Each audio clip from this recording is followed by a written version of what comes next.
Hey everybody, welcome to the first in a series of videos from the South Carolina Aquarius Association Knowledge Base Series. We hope to be able to educate and help you in your aquarium quest. Today we're going to be talking about planted tanks. Planted tanks being tanks with all life fauna, which will make your fish happy and your tank really pop. Today we're going to be dealing with two different actual substrates, active substrates and natural substrates. Natural being a dirt-based and active being a man-made based substrate. Choosing a tank, that's one of the important things that you're going to have to do when you're thinking about doing a planted tank. There are three important things in it: the fertilization, the nutrient base and the gravel or substrate, and the lighting. The height of your tank is very important to the lighting aspect of this triad. If you got a very deep tank or a high tank, it takes a lot of light to penetrate down to the gravel. So the shorter the tank, the better. Choosing your substrates. You can have inert substrates being your sands, play sands, and basic gravels.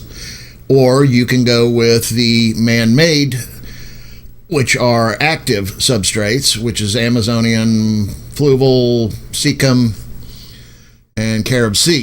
These being the most readily available on the market today. Today we're going to be talking about a combination of the two.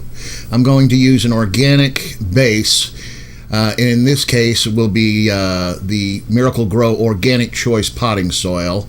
You can also use earthworm castings, which is more on the fertilizer side. With this, the Miracle Grow, I usually sift through a fine sifter, getting rid of all the twigs, leaves, flotsam and jetsam that comes along inside the bag with the soil. Spreading it out evenly as possible and deeper in the spots where I know I'm going to be planting the deep-rooted type plants. I then spray it down with some water to suppress the dust and dirt aspect of it and to help keep it in place. At this point, I add some Safe-T-Sorb, and this particular brand has a very high CEC rate. This is an oil dry absorbent, but Safe-T-Sorb in particular has this. I don't know about the other brands of oil dry that might be available to us.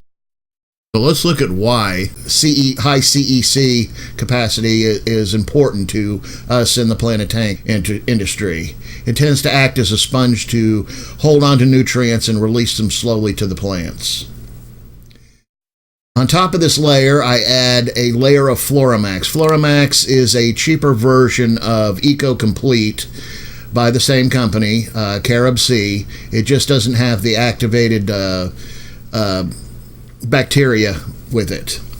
Once again, spreading this out over the bottom of the tank and going heavier in the spots where I know I'm going to have my deep-rooted plants to give them more nutrients for the future.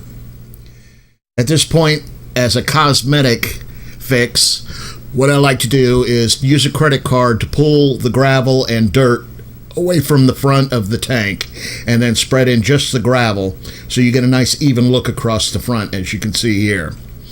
It gets rid of the layered cake look. Now, if you're not worried about the layer cake look, you can skip this particular step and just leave it as is, but I find it more appealing with the just gravel look across the front.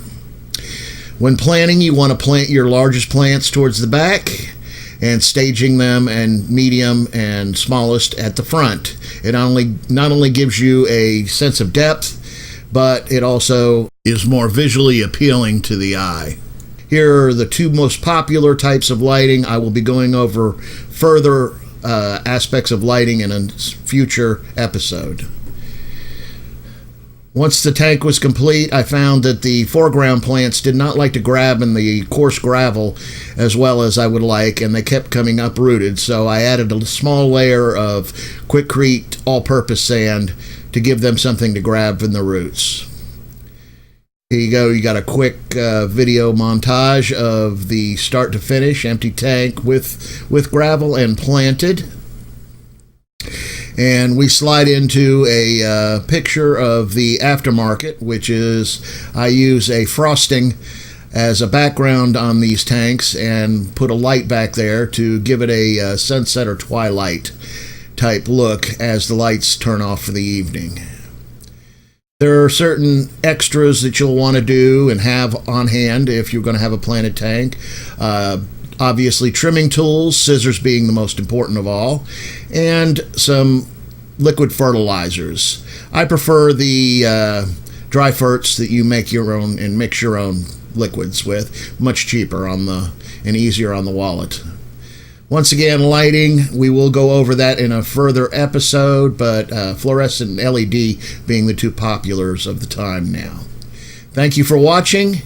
I hope this was of use to you and you learned something, and hope to see you in the next episode. Bye-bye.